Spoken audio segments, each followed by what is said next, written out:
Hello everyone, and welcome to today's video, today's word. Today I have a very encouraging word for you all, and this is going to be for the people who are currently going through a refining fire. Those people who are struggling with trying not to return to their own vomit. In other words, returning to the things of old. You know, a lot of you watching this have been struggling with the things that you thought you were done with the things that you have already overcome. You know, things like, it might be like lust, or maybe it could be an addiction, or, you know, a distraction that God already had you take out of your life, and it's being presented to you now in a different way. And, you know, maybe you've been succumbing to it to a certain extent, and somebody watching this is very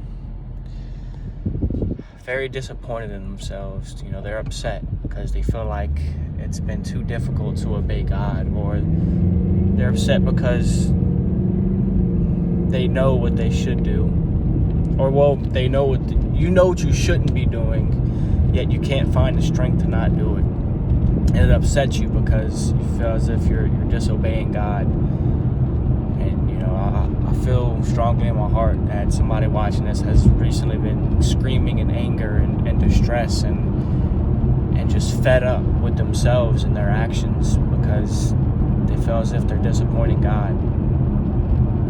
While you may be falling short, let me tell you, you're a lot more disappointed in yourself than God ever will be.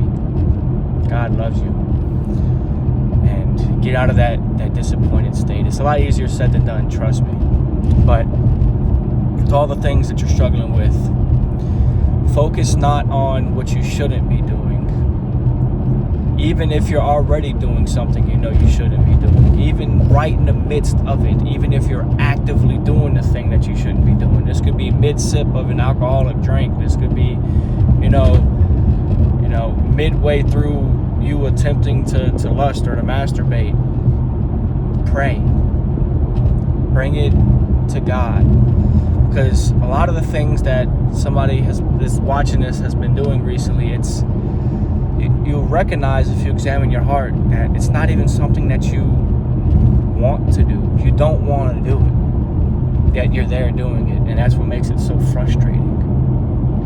And I want you to know to do not fully return to that vomit. Don't make it okay. Continue to be uncomfortable with it. Continue to be in discomfort whenever you do the things you know you shouldn't be doing. And remember, don't focus on the fact that you shouldn't be doing it. Focus more on what you should do. In other words, what you should do, even in the midst of you doing it or in the face of the temptation, is pray. Pray. Bring it up to God. You can bring up your feelings, your emotions. You can even talk about how you're upset with your actions, or how you're even entertaining the thought. Whatever the case may be full-hearted, because He already knows. And beyond that, God is your Father. Right? We are sons. We are children of God now. We are children of God. Christ is our brother. So be full-hearted. Do what you should. Focus on what you should do instead of what you shouldn't be doing. And on top of that, a really heavy part of this word is about why this is going on. Why the things of old. It's because this is a refining fire. God is putting His people through a refining fire now. And what this means is, think about it in the real world. Whenever you put metal into a refining fire, whenever it comes out, it's hot enough to the point to where you're able to shape it. Now you're able to, whenever that metal comes out of that piping hot refining fire, you're now able to shape that metal into a tool, into a weapon, into its purpose, into what it's meant to be. And that's exactly what's happening now. We are going through a refining fire as God's people. And He's shaping us. He's going to use this to shape us into what He needs us to be, into what our purpose is. He's going to shape us. And He is in the process of it. So be encouraged. God has everything happen for a reason. Don't forget it. He has a plan behind it. There are plenty of times in my life where I have, done wrong. I've fallen short.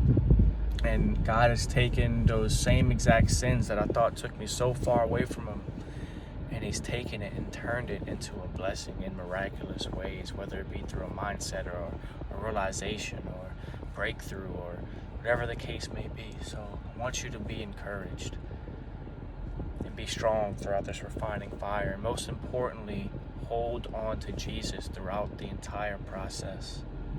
I had a vision about this. It's another heavy part of the video, another main topic, I should say, because I had a vision.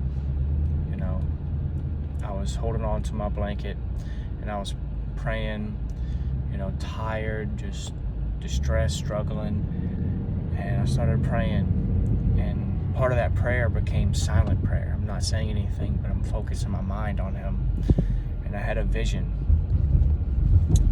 And during this vision, right before it, I remember I was holding my blanket tighter and tighter, and then the vision popped up in my head, and it was me holding Jesus, like a strong, passionate hug, just holding on with all my strength and all my love, and every bit of me that I could. I was just holding on to Jesus, and He was hugging me, and I was holding Him. And while I was holding Jesus, smiling and finding comfort in the situation, in this vision, I was being stabbed in the back, big gashes.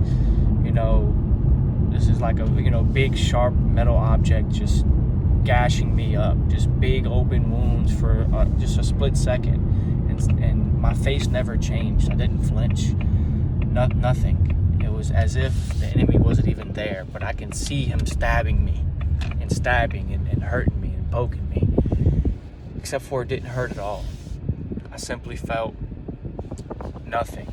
Didn't show any signs of being attacked or anything. It's like as if I didn't even know the attack happened, because the wounds healed instantly. The facial expression did not change, and my grip did not loosen. And so this vision is really a very strong visual representation of why it's very important to hold on to Jesus right now. A lot of people like to show a picture of essentially what Jesus did for us on the cross, and it'll be person standing here, Jesus here, and then all the fiery death and sin being blocked by Jesus. And in this vision, it's in a different way. I'm holding on to Jesus, except for I'm taking the attacks right now, and it's not me defending Jesus. No, that's me being healed and not even having to notice or pay any mind to the attacks of the enemy, because my mind isn't focused on it, and I'm being healed. It's like, because I was holding on to Jesus, the attacks held no value. They did no damage. They did nothing. And that's why it's very important to hold on to Jesus right now. I don't know, to me it was just such a beautiful thing, and I hope that you can really kind of imagine what I'm trying to explain here. It's that because I was holding on to Jesus, this big, sharp dagger that's tearing up my back, I didn't even feel it. My facial expression never changed. I didn't even know it was happening if I wasn't looking at it from a third-person perspective. It was such a beautiful thing, and I wanted to share that with you to encourage you to hold on to Jesus and have faith in this refining fire, because God is using this to shape us into our purpose, and to bring it back up again. Remember, don't focus on what you shouldn't do, because you give that desire too much thought then. Instead of focus on what you should do, which is to pray about it, which is to bring up your emotions about it,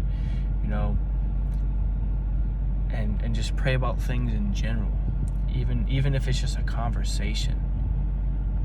That's what we should be doing. We should be holding on to Jesus. I hope this blessed somebody today. kind of rambled a bit and struggled to kind of truly explain the vision there, and I took a long time to get to it. But if you watch this far, God bless you, and you will know if this was for you. I have a feeling this is for a lot of people right now. So your private struggles will be a public testimony. Private struggles will be a public testimony very soon. And find confidence. In other words, find faith in this refining fire. God bless you all. If this video blessed you, helped you out in any way, or brought light to any sort of situation, I'd encourage you to like it. I'm not asking for you to subscribe or to press the share button or anything like that, or not even to leave a comment. I mean, if you want to do those things, you're more than welcome to, obviously.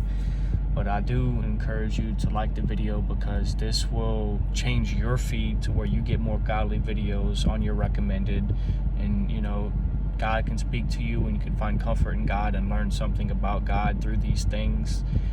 And also, not only is it going to help your feed, but it's going to bring this video onto other people's feeds since you liked it. It'll push it out there for more people to see and more people to get encouraged by this word here today. So thank you all. God bless you. You have a great night or day. Find some rest. Hold on to Jesus. Peace.